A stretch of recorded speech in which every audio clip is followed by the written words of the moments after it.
स्वागत है आप सभी का हमारे चैनल पर।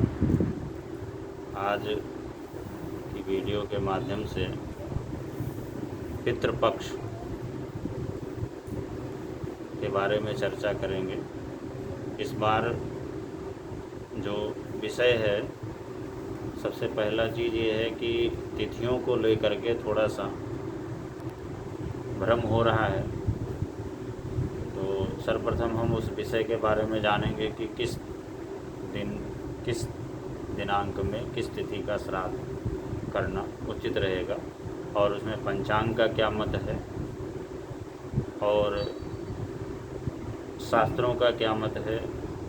तो सबसे पहला विषय तो यही है, भाद्रपद शुक्ल की पूर्णिमा से आश्विन कृष्ण अमावस्या तक ये जो 16 दिन का समय होता है, इसे पितृपक्ष, महालया और श्राद्ध पक्ष भी कहा जाता है।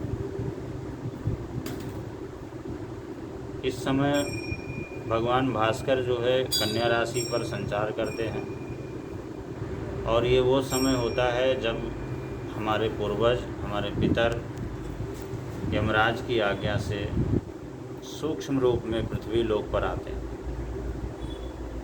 और पृथ्वी लोक पर आकर के अपने वंशजों से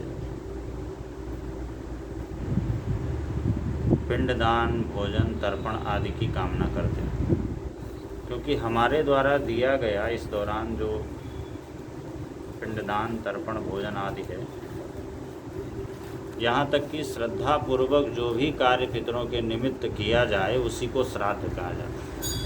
उचित काल, उचित स्थान पर और उचित पद्धति के द्वारा श्रद्धा पूर्वक जो कार्य पितरों के निमित्त किया जाए उसी को श्राद्ध करें। तो ये 16 दिन जो है पितरों के निमित्त होता है। इस दौरान हमें उनकी प्रसन्नता के लिए पिंडदान, तर्पण, ब्राह्मण भोजन, तीर्थ स्नान, दान आदि कृत्य करने चाहिए। श्राद्ध के मुख्यतया 3 अंग होते हैं, पिंडदान, तर्पण, ब्राह्मण भोजन। इन 3 चीज़ों के द्वारा श्राद्ध कर्म की पूर्णता होती है।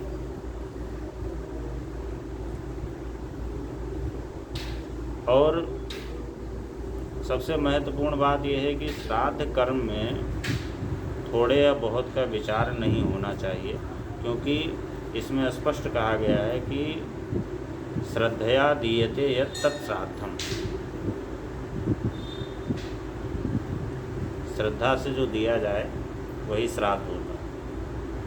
तो इसमें थोड़ा या बहुत का विचार नहीं होना चाहिए। जितनी भी क्षमता है, जितनी भी श्रद्धा है व्यक्ति की, उस हिसाब से करना चाहिए, लेकिन इस कर्म को छोड़ना नहीं चाहिए। कर्म की पूर्ति ज़रूर करनी चाहिए। ऐसा करने से पितर प्रसन्न होते हैं और उनकी कृपा परिवार के लोगों पर बनती है। इस बार बड़ी असमंजस की स्थिति है, क्योंकि कुछ एक पंचांग में प्रारंभ में पूर्णिमा और प्रतिपदा का श्राद्ध जो है 10 सितंबर के लिए करने का निर्देश किया गया। यद्यपि सभी पंचांगों में ऐसा नहीं है, लेकिन कुछ एक पंचांगों में ऐसा निर्देश है कि प्रारंभिक दिन में, शुरुआत वाले दिन में पूर्णिमा और प्रतिपदा का श्राद्ध 10 सितंबर यानी एक ही दिन को करने का निर्देश किया गया। और उसके हिसाब से जो क्रमवार जो सूची है, द्वितीया का श्राद्ध 11 सितंबर को, तृतीया का श्राद्ध जो है 12 सितंबर को, चतुर्थी का श्राद्ध 13 सितंबर को, पंचमी का श्राद्ध 14 सितंबर को, षष्ठी का श्राद्ध 15 सितंबर को, सप्तमी का श्राद्ध 16 सितंबर को। इस तरह से क्रमवार चलेगा। यानी प्रारंभ में 10 सितंबर को पूर्णिमा और प्रतिपदा का श्राद्ध होगा। इसके बाद में 11 तारीख से लेकर के और 16 तारीख तक क्रमवार, यानी द्वितीया से लेकर के और सप्तमी तक का श्राद्ध होगा। 17 तारीख को किसी भी तिथि का श्राद्ध नहीं होगा, कुछ एक पंचांगों के मतानुसार, क्योंकि उसमें शर्त यह है कि श्राद्ध का जो समय होता है वो मध्याह्न काल, कुतब काल का बताया गया है कि जो उचित समय होता है वो कुछ मध्याह्न काल का होता है।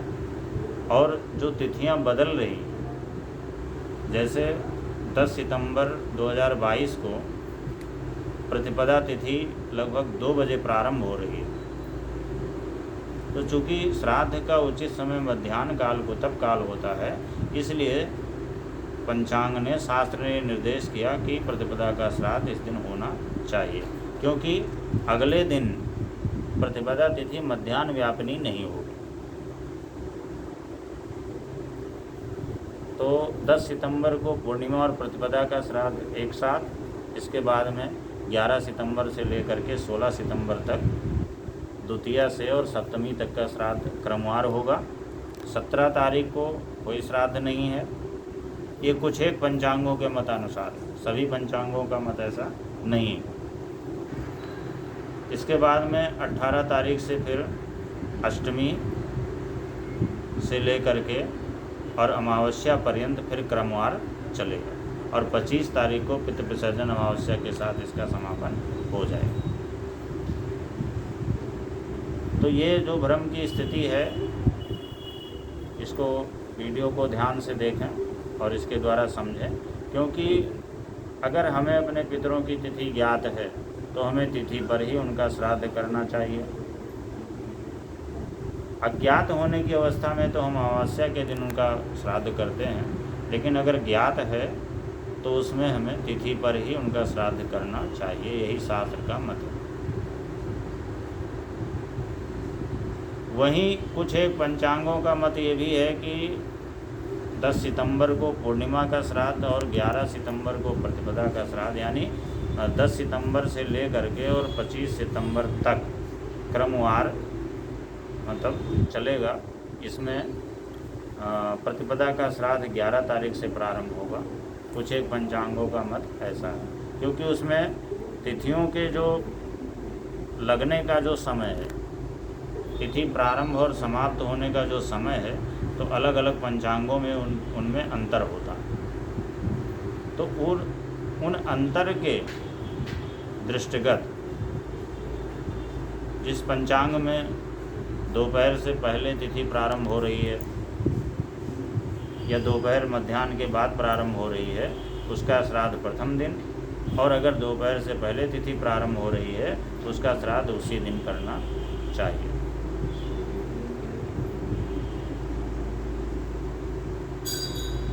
तो इस तरह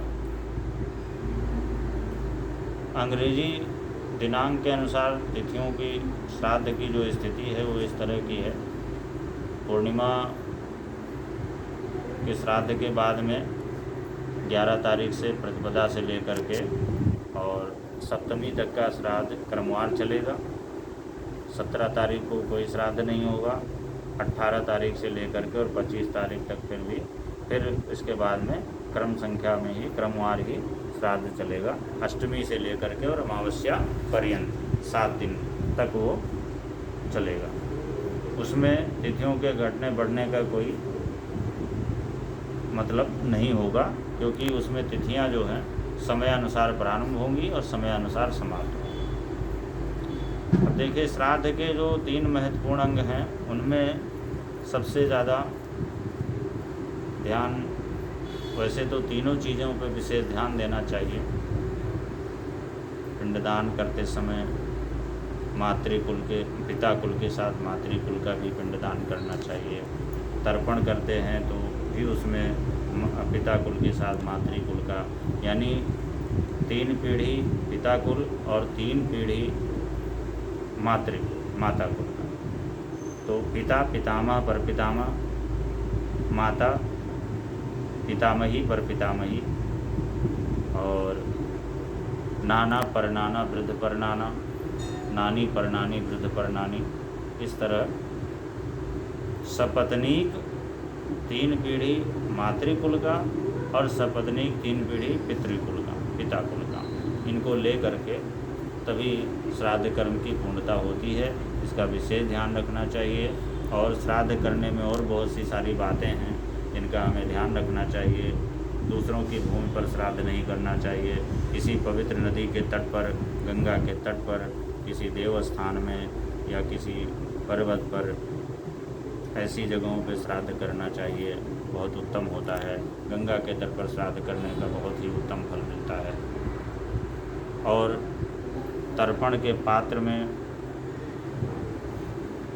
जो है कभी लोहे के पात्र का प्रयोग नहीं करना चाहिए।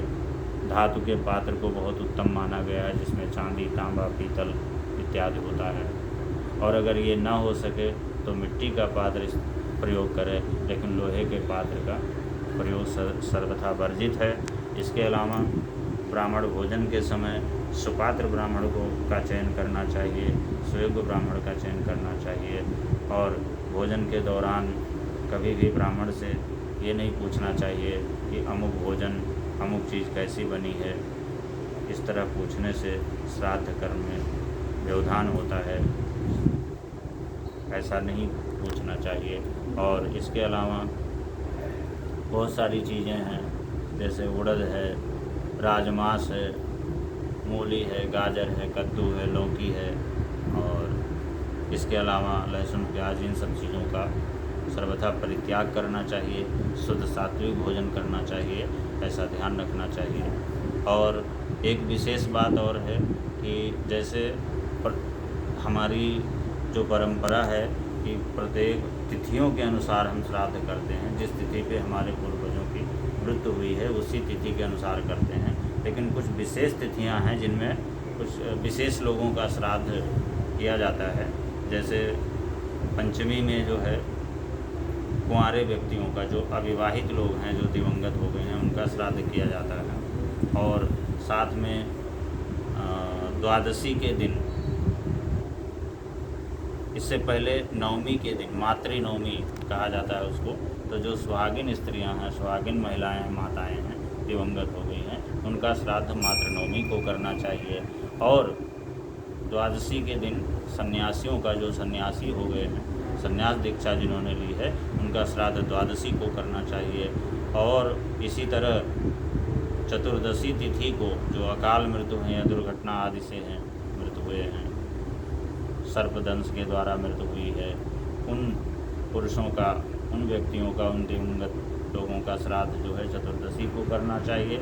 और अमावस्या के दिन ज्ञात अज्ञात, यानी जो जिन पितरों की तिथियां हमें ज्ञात नहीं हैं या जिनको हम स्मरण नहीं कर पाते हैं, हमें स्मरण नहीं है कि कौन से कितने पितर हैं हमारे, तो उनका सभी का श्राद्ध जो है अमावस्या के दिन करना चाहिए। तो इस प्रकार करने से श्राद्ध कर्म की पूर्णता होती है। श्राद्ध कर्म अवश्य करना चाहिए। इससे कुंडली में बना हुआ पितृदोष समाप्त होता है, पितरों की प्रसन्नता होती है। और पितरों की प्रसन्नता जब होती है तो हमारे कुल में वंश वृद्धि होती है, हमारी उन्नति होती है।